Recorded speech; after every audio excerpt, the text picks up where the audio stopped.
See what happens. Preparing the live stream. This would be cool if this works. Oh my God. See what happens. Preparing the live stream. Okay, so totally. I got it. Cool it actually works. It works. Okay, so I now know how to live stream from Zoom. It took me a while to figure it out, but that's all right because that's the beauty is I actually watched a video on YouTube about how to live stream on YouTube from Zoom. So here we are live streaming from Zoom on YouTube. So it's like live streaming on my phone, except it's on Zoom. And so here we are. And so I'm starting a new series that I'd like to invite y'all to. So all of that beginning stuff, sorry, but this new series I really want to invite you to. And series maybe isn't the word, but I plan on coming on here because I have been wanting for so long to start a revolution in our world. And I really believe the revolution that we need to start is love. Because we've tried greed, we've tried power, we've tried war, we've tried pride. None of those things have brought us anything but war and poverty and destruction and fear. And who wants to live in a world full of that stuff when instead, if we were all doing this life thing right, we would live in a world full of love. But I don't even like that word, but I'm saying it anyway. We get confused as to what that means. What is love and who is it for? And what are you supposed to do with it? What does it really mean? You know, a lot of times you can think what it means maybe in a relationship that you have with somebody close, like your partner or your kid, you know, whatever. But what does it mean when you look at love from here outside to the whole world? And I'm going to tell you what I believe. And I believe strongly enough in it that I'm going to say it right here is that I believe we're supposed to love each other. We're supposed to love everybody, everybody. So without any disclaimers, you know, like sometimes people will say, well, I love everybody, but those darn Republicans or those Democrats, well, guess what? Then you don't love everybody. Loving everybody means that you love them in such a way that you don't judge, that you realize you're not them. You don't have any control over them. They're them, you're you. You control you. You don't control them. You know, sometimes I think about when you bring a baby home from the hospital, you have total control, right? You decide when the baby eats, when the baby has a nap, when the baby takes a bath. But then 6, 7, 8 months later, your Tupperware is all over the kitchen floor. Pots and pans are banging. You realize you have lost all control. And I promise you, you never get it back again. You control no one but you. So when you judge, you somehow think you have control over somebody to change them, but you don't. It's the reality. You don't control anybody. When we've tried to control people, certainly in our history, lots of people have tried to control lots of people. And what does it lead to? Death, destruction? I mean, what does it actually lead to? Do you really control anybody? Well, my answer is no. And two things that can never walk on the same street together, will never walk hand in hand, are love and judgment. And as soon as you start thinking, well, everything that you know is right and true, and you're the king and queen of all things right and true, then you're saying, well, other people don't know what's right and true. And so you're elevating yourself above other people. And we're all walking on the same earth. Nobody higher, nobody lower. We're all the same. And our belief systems, everything that we believe, comes from every day we've walked until today. So the things we've read, the things we've been taught, the things that have been demonstrated to us, the things we've seen, all accumulate into today and how we feel about things and how we see things. And nobody's walked in the same shoes. Nobody. And so your experiences have led you to believe the way you believe. Other people's experiences have led them to believe the way they believe. And giving people the grace to be who they believe they're created to be, because you want that grace for yourself. You want to be able to be who you believe you're created to be. You want to be able to believe the way you believe. You want to be able to believe that it's true. Great. Then you have to recognize that not everybody believes the way you do. Not everybody sees the world the way you do. And that's okay. There is nothing wrong with that. That's good. It's good we don't all come from the same place. It's good we can learn from each other. There's going to be people in the world you will never agree with, but that doesn't mean you don't love them. That doesn't mean you can't love them. There might be things that people do that you absolutely don't like or you absolutely don't agree with. That's okay. You don't have to like them. You don't have to go out for coffee. You don't have to become best friends. That doesn't matter. Love would say you can still love them. You can love them in a way that you don't judge, that you realize they are who they are. You're not going to change them. And you can have a conversation and you can express your views. If you both decide you want a conversation and express your views, that's good. But if there's love involved, it stays a conversation and doesn't become a confrontation. Because with love, there's some respect in knowing and letting the other person be the other person, whoever that is to them, because it's them, it's not you. So I believe you're supposed to just love everybody and that love is not transactional. So often we're taught love is a two-way street, or you got to give love to get love. Sort of like me giving you money and you giving me a pair of jeans. Well, that's a transaction. Love is not a transaction. With a transaction, there's an expectation. With a transaction, it's if I give you this much money, you give me this thing, right? You go to the grocery store, they add up all your groceries, you give them that much money, you get to bring all those groceries home with you. There's the expectation. With love, there's no expectation, zero. You love with zero expectation of getting anything in return, anything. You're kind. You show kindness. You say kind things. You do kind things because that's what love does with zero expectation of getting anything in return because you have no control. If anything comes back to you, or if it does, how it will come back to you, you have zero control over that.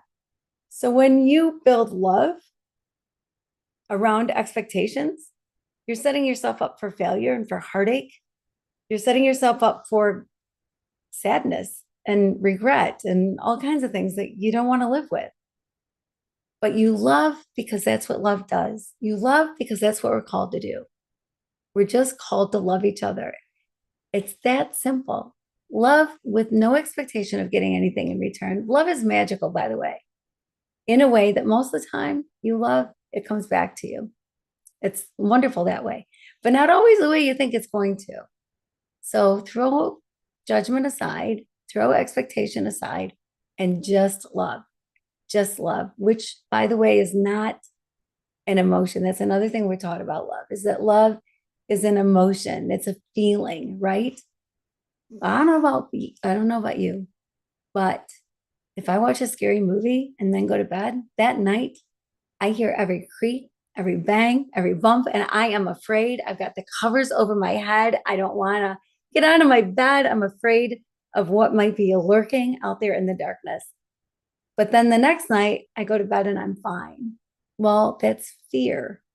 Fear is an emotion, and emotions come and go. Love does never come and go. Love is walking and talking and living and breathing and giving. Love is who you are. You are love. How you decide to show up as love is up to you. How you decide to give it, how to live it, up to you. You're free to be love however it is you love. But recognize that you are love. You are love.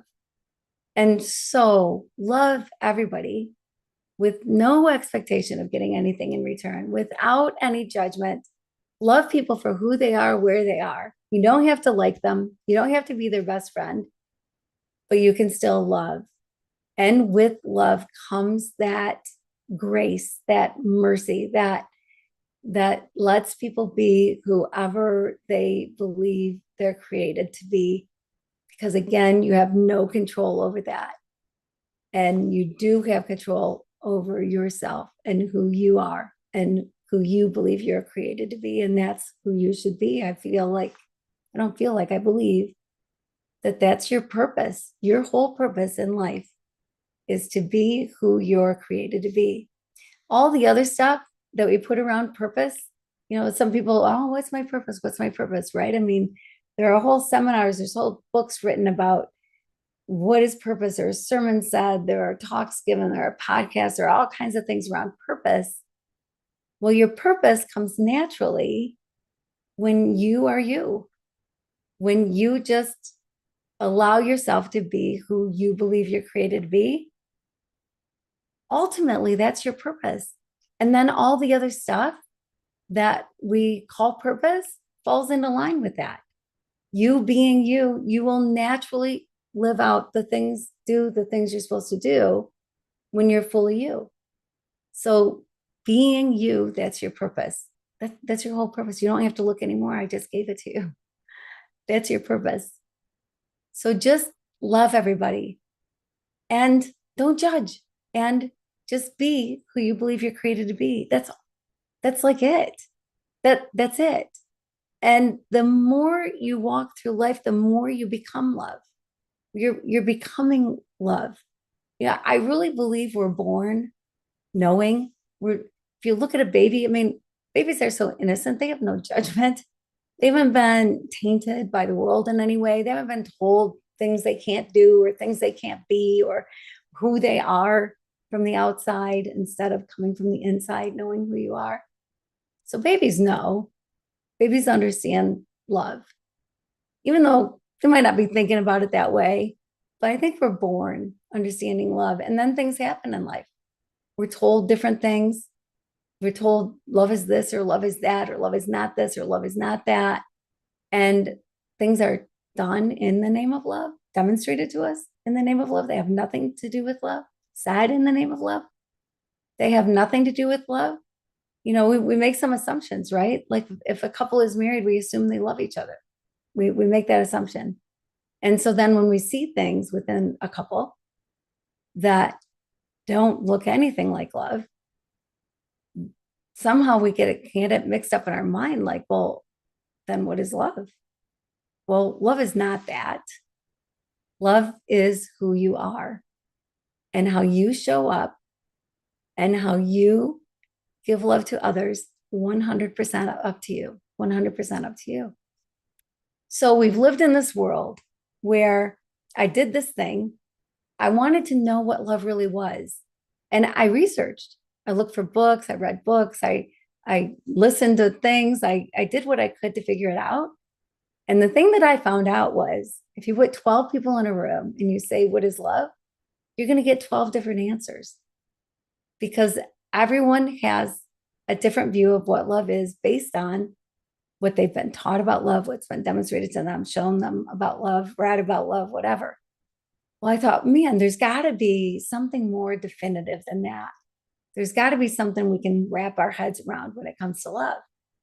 So I decided to dedicate a year to figuring out the true meaning of love. And you'll get to know me if you don't already know me. If you do know me, you'll know this about me. I go out for dinner. I have a hard time committing to an entree. So committing a year to something was a real big deal for me. And I decided I was going to use this 2,000-year-old poem. You hear it a lot at weddings. Your eyes kind of glaze over. Love is patient. Love is kind. Does not envy. Does not boast. Is not proud. First thing I figured out is there's 14 is's and isn't of love in that poem. So it took me 14 months because I took one word or phrase a month to figure out what is love that is patient? What is love that is kind? What I found out blew my mind, rocked my world, changed my life. Everything that I thought about love was sort of dismantled. Things that I didn't know about love surfaced. I figured out that if you put love is or love is not in front of any word or phrase, it changes the meaning of the word or phrase. Like patient. We all know what patience is, right? You're not honking your horn if you're stuck in traffic. You're not yelling at their kid because they can't find their shoes and it's time to leave for school. That's patience. But love is patient, is different than that. And going back to, we're supposed to love everybody, just love everybody, just love everybody. It's the freest, most beautiful way to live. Love everybody. So you love whoever it is you're with, the person at the grocery store, your partner, your sister, your kid, your neighbor, whoever it is. You love them in such a way that you recognize that this moment right here, right now, is the most important moment of your life. What's in the past is in the past. What's in the future is yet to come. This is the most important moment of your life. And so, because it is, and because you love the person you're with, you are fully 100% in this most important of your life moment. I thought I was doing this. I thought I could do this. I thought I could be fully engaged with somebody and think about who had to get to soccer practice, what I was going to make for dinner, what meeting I was going to go to later. I soon realized I do not have that superpower. I cannot do that. And I was not showing love to people by having this distracted mind while being right in front of somebody, taking their time, the most precious gift we have, right? Besides love. And I was taking their time, but not being fully engaged, not being fully present. That is not love. So I had to practice this. And so I practiced and I practiced and I practiced. And when I did, my whole world changed because I heard things I never would have heard. There's so much language that's nonverbal that I was completely missing. I was completely missing it. And facial expressions, just kind of everything when you really are engaged and you really listen, and not with your rebuttal ready, not with, well, as soon as I take a breath, I'm going to say this, but actually listening before even coming up with a response. But listening, that is love, that is patient, is being 100% there, fully engaged. And think about it. You know when somebody is 100% there and fully engaged, and you know how you feel when they are, and you know how you feel when they're not. And you're not feeling a whole lot of love when they're not, but you sure feel a whole lot of love when they are. So that's love that is patient. But there's 14 isn't and isn't of love, each one very different from each other, but each one coming together to say love is who you are. Not a transaction, not an emotion, not a feeling, not something that comes and goes. Love is who you are. It's how you show up. It is who you are. So, in looking at the world today and knowing how many fears exist, fears around AI, fears around war, fears around policies, fears around prices, fears around all kinds of things, we don't have to live in fear. Living in fear is destructive. It's not helpful. I mean, there are times you're walking down a dark alley, have a little fear, walk a little faster, get out your mace, I don't know, whatever. But to live in it all the time, to be watching news that wants you to live in it because that's how they get paid, uh, who's that healthy for? What is that doing in your life? Is it giving you a happier life, a more love-filled life, or is it taking you down? So now we have this kind of newer thing, AI, that a lot of people are afraid of. Some people are embracing it and having so much fun with it. I happen to be one of those people. But fear just, no, it's just not good for you. But there's so much of it. There's so much of it. And it's like we just kind of keep reliving things that have happened in history. You know, like World War One. Everybody thought, oh shoot, if we just take these people down, they're going to change, and everything's going to be, the world's going to be a better place. Well, what happened? People feel more empowered when you come against them. Then people rise up for their own cause and go, well, wait a minute, that's not what we stand for. We're not you, and that's not what we stand for. And so we can be empowering people by going to war with them and making things worse. And that's what happens, because then we had World War II. And wars can just keep going. But where do they stem from? They come from pride. Our country is the best, therefore your country is not, therefore we need to take you down. Pride does things like puts labels on people. Ego, it's like somehow we want to be a little bit higher on the pedestal. We're a little bit smarter, we're a little bit better, we're a little bit wiser than the next guy. We do things right and they do things wrong.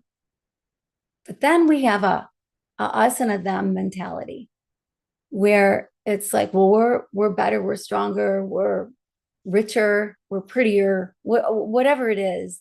We're whatever they're not. And it's us and it's them.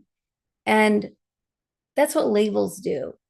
But I'm Kim, and feel free to put your name in the chat, whatever your name happens to be. That's who you are.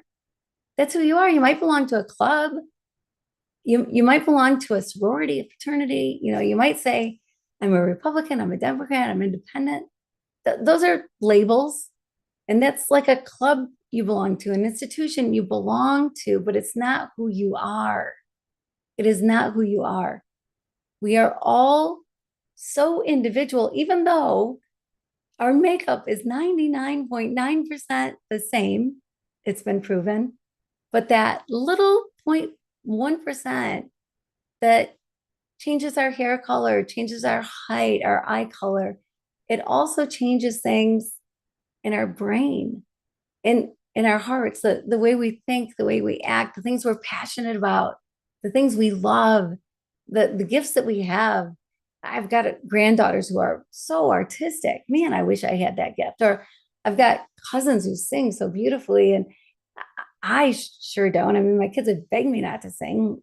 I promise you, I'm not going to do that on this channel because we're all different. We all have different gifts. We all have different things we're passionate about, different things that we go after.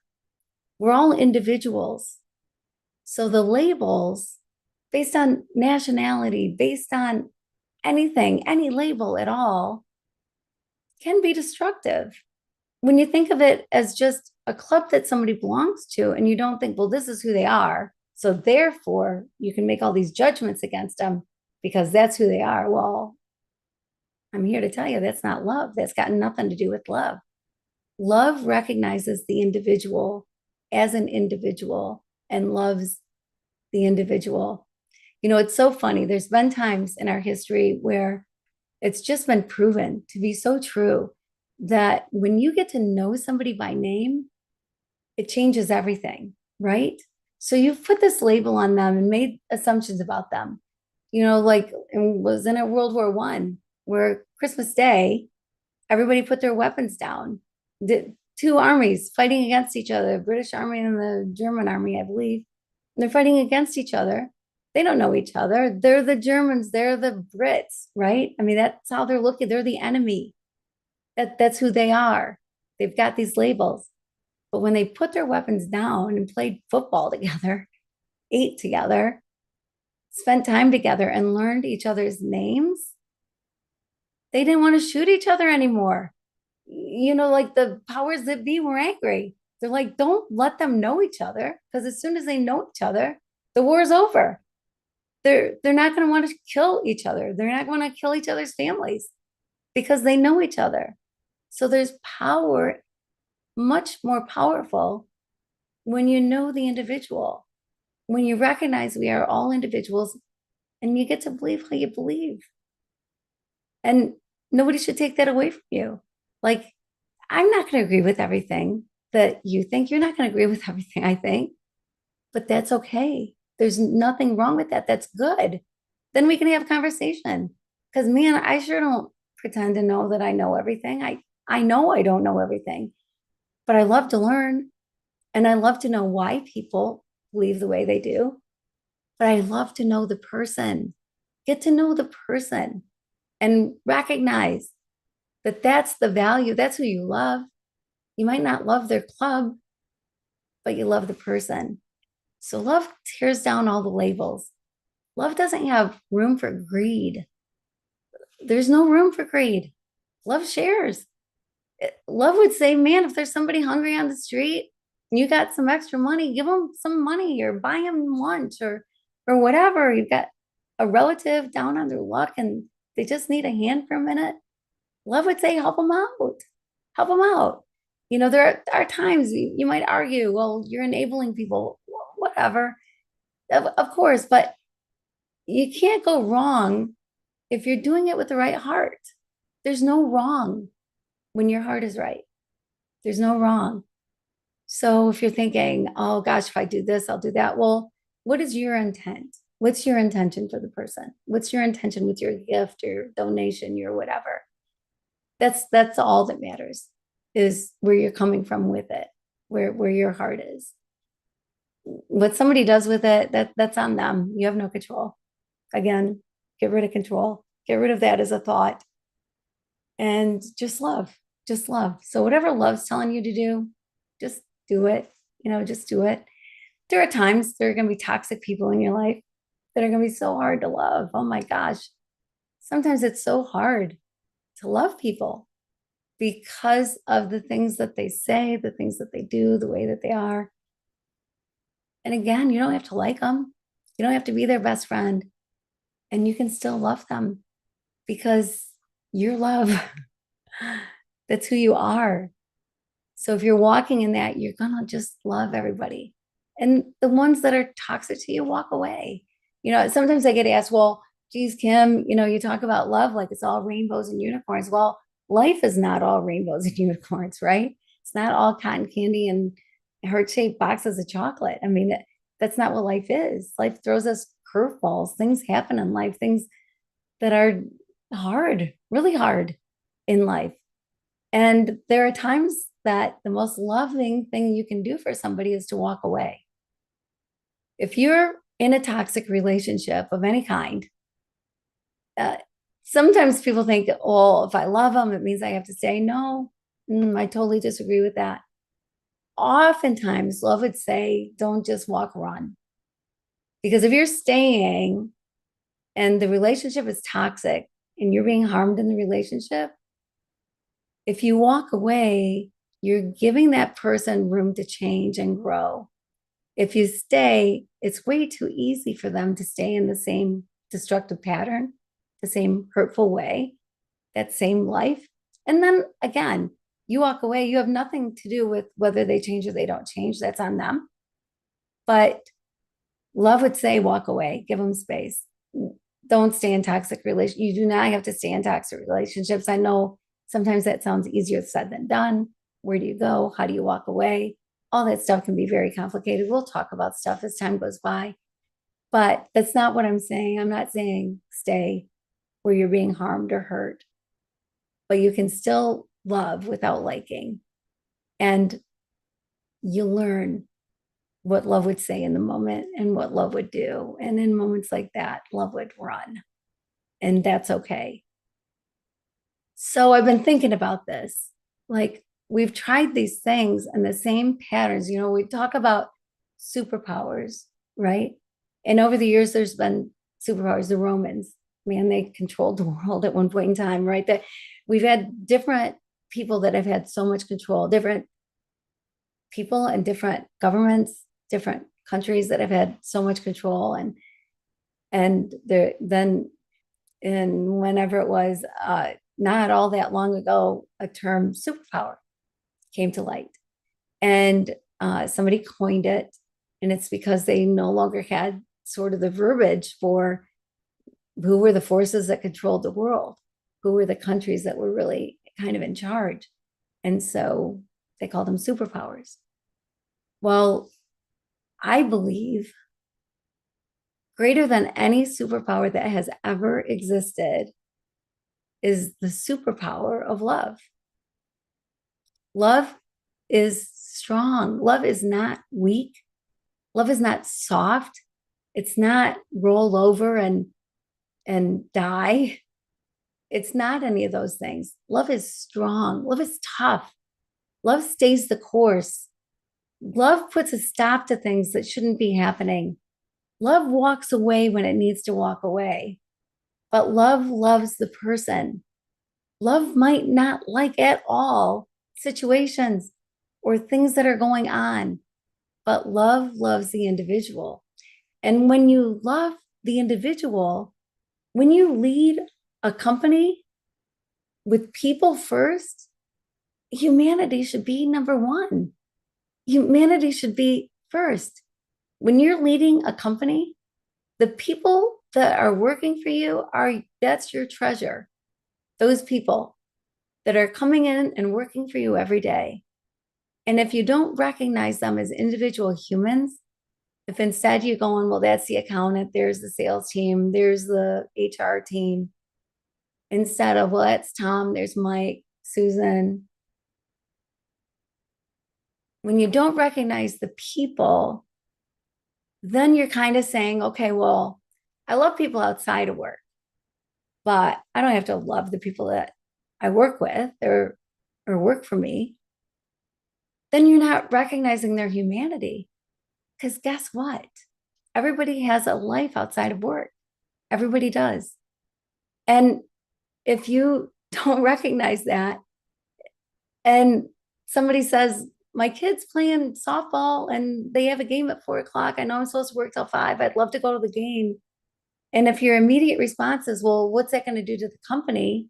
Instead of, good for you, go to your kid's game. Of course, go to your kid's game. Of course, do what you have to do for your family. Of course, whatever's going on in your life, because whatever's going on in your life goes to work with you, because it's not like you go into some other body or you have some other brain that you put on when you go to work and you take love and you hang it up in the closet. It's not how it works. So lead with your heart. Lead with your heart first, and it changes your entire company and it changes your bottom line, because people are going to want to work for you. They're going to stay because they see how you really feel about them, instead of them just being another piece of the puzzle that's going to increase your bottom line. Your bottom line goes up always when you lead with people in mind first, when you lead with your heart. So how does that apply to life and to the world? It applies to everything. In your home, lead with heart. Walk into your home with heart. Look at the person, whoever it is. Recognize that we're not all the same. All your kids are going to have different personalities. You grow, you change, you move through life. You grow with your spouse, your partner, you change. And there's grace that needs to go along with that. And certainly love goes along with that. So if you're always heart first, always looking out for other people, always considering people first, it's a different life. It's a better life. I promise it's a better life. And so this is what I have to say. I really believe the revolution that we need right now, the change we need in our world, the thing that is going to make a difference for all of us, for each and every one of us, is to have a new revolution, a revolution of love, and stop the stuff that's been going on for centuries and centuries, and we relive it over and over and over. And I have to say, women, sister, we've got so much more power than you think we do. And with love, our power amplifies. And I'm not talking about going and picketing the White House or going and turning over tables, or I'm not talking about that. I'm talking about the way we show up, the way we are becoming love, the way we walk in love. When love is in the room, other things kind of flee. It's kind of an interesting thing. But when you show up love first, heart first, people first, it's awful hard for somebody else in the room to come against that. How do you fight that? There's no fighting that, because love doesn't fight. Love stands up. Love is all about justice and all about fighting against injustice. Love sticks up for people, but not in a way where We're sticking up for people because these people have this label. And so all of them are bad. But it sticks up for the individual, the person who's being hurt, being persecuted. Because I can tell you as a mom, I would have thrown myself in front of a bus to save one of my kids. I still would to this day. I would do anything for my kids, anything to help them because I love them so deeply and they're mine. Well, can you imagine a world where we all loved each other?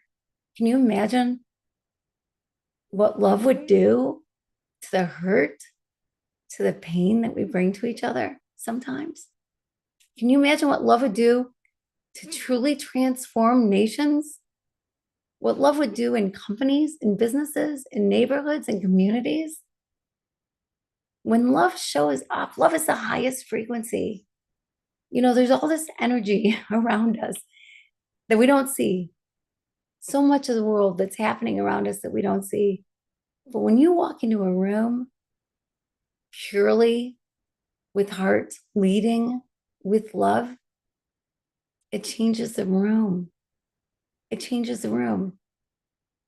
What if we all decided to change the room? What if we all decided that love really is the answer? That if we understand it and then we live it, we give it, we walk in it, that's the real answer. It's been there all along, but somehow we've taken it out of boardrooms. We've taken it out of the House, out of the Senate, out of the White House, out of the castles. Somehow we've taken it out of things where it was never supposed to be removed from. It was never supposed to go away, but we removed it. What if we put it back in? What if love became the number one power? What if love became the number one focus? What if love became the thing that we were all becoming, that we all lived, that we all strived for? What if that happened? I heard the other day that if you are living with love, if you are walking in love, if you're making decisions based on what would love do, WWLD, what would love do? If you make decisions based on that, the best you can, if that's the person that you are, when you walk into a room, when you are on earth, there are 750,000 people affected by that. I'm going to look that up. But I've had a couple people tell me that just in the last week, that the energy that you give off and how you show up affects tens of thousands of people. 100% it affects the room that you walk into. Always. It always does. Because love can't coexist with other things, and other things want to run away when love is there. Because when love is there, there's not room for some of the ick, for some of the stuff that we let come into our lives, that we let come into our lives, that we buy into, that we become a part of. They have nothing to do with love, that are the opposite of love, where love can't live with that stuff. We got rid of that stuff. And we just more and more and more become love to ourselves and love to each other. That is the thing that's going to change the world. That is the thing that's going to change the world. And I believe with my whole being that one person can make a difference, one person. And that if one person can do something, two people can do even more, times 10, and three people even more, and on and on. So do I think we can change the world? Absolutely. Do I think it's available to us right now? 100%. Do I think I know the answer? I sure know that love is a big part of it, if not all of it. Because when you love, there's no room for some of the other stuff. There's no room. So I'm starting this revolution. I'm doing it because somebody's got to. So It's me, Kim Sorrelle. I'm starting this love revolution, and I want to know who's on board because I think this is the conversation we need to be having is what is it going to look like? How do we do it? How do we become love more and more and more to everybody into the world? And how do we spread it? And how do we let people know what a great way this is to live and how incredible each individual person is and how incredible you are? So if you're on board with me and you want to be part of this love revolution, I would love to know. So leave me a comment if you watch this, pass this along to somebody. Maybe you're at least start the conversation with somebody. And I'm going to be starting a group. And I'm not quite sure what that's going to look like yet, but I'm going to let you know. But I'm going to be starting a group of like minded people, people who want to see the world be a better place for our grandkids than it was for our kids, a better place going forward, not just for the next generation and the next, but going forward. Like, let's change the world. Let's get away from doom and gloom and greed and pride and ego and all the other stuff that's taking us down, tearing us apart. Let's build each other up instead. Let's love. Let's learn how to love. Let's learn what that looks like. So I'm not sure exactly what it's going to look like, but it's going to happen because we're starting right here, right now. So if you're with me, let me know. I'm going to be starting a group. I'm going to be coming on and letting you know about that. But who's in? Who's in? Who's ready to change the world? Who's ready to stop talking about it, stop agonizing over it, stop just watching it go and be the change? Be the change that we want to see in the world. Really great quote, right? So let's do it. So if you're with me, let me know. Let's do this thing together. And I love you. And go tell somebody you know that you love them. And let's all become love together and let's do this thing. Let's rock our world. Let's make the world a better place for you, for me, for our kids, for our grandkids, nieces, nephews, whoever.